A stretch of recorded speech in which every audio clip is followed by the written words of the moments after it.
New York, the U.S.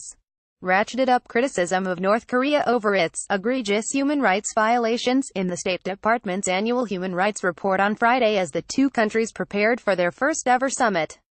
North Korea is one of the most repressive and abusive regimes in the world, Acting Secretary of State John Sullivan said at a Washington news briefing to announce the release.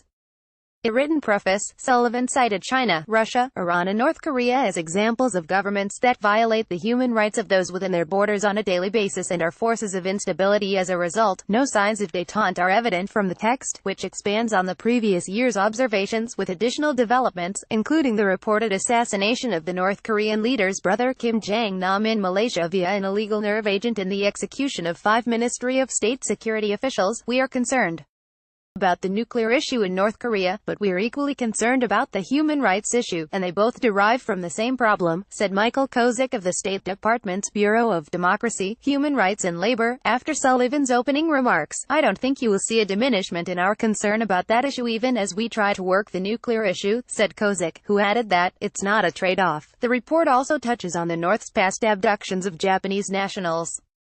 Pyongyang maintains that all remaining abductees have died and said it had no news after concluding a re-investigation in 2015. During the year there was no progress in the investigation into the whereabouts of 12 Japanese citizens believed to have been abducted by North Korea, the State Department report said in its new report.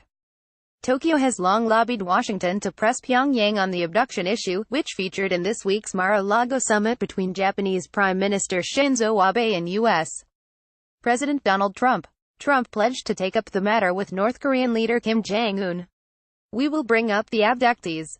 We'll bring up many different things, he said before meeting with Abe on Wednesday. We certainly don't consider the issue resolved, Kozik told reporters in New York via video conference. Hopefully, that is reflected in the report, he said.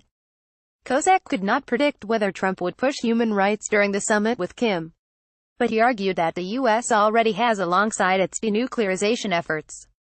I don't think it's incompatible to do both things together, he said. I think it's very clear that we are already on a course where we're concerned about both things. We are pursuing both things, said Kozik, who noted that the price of solving one is not to stop pursuing the other.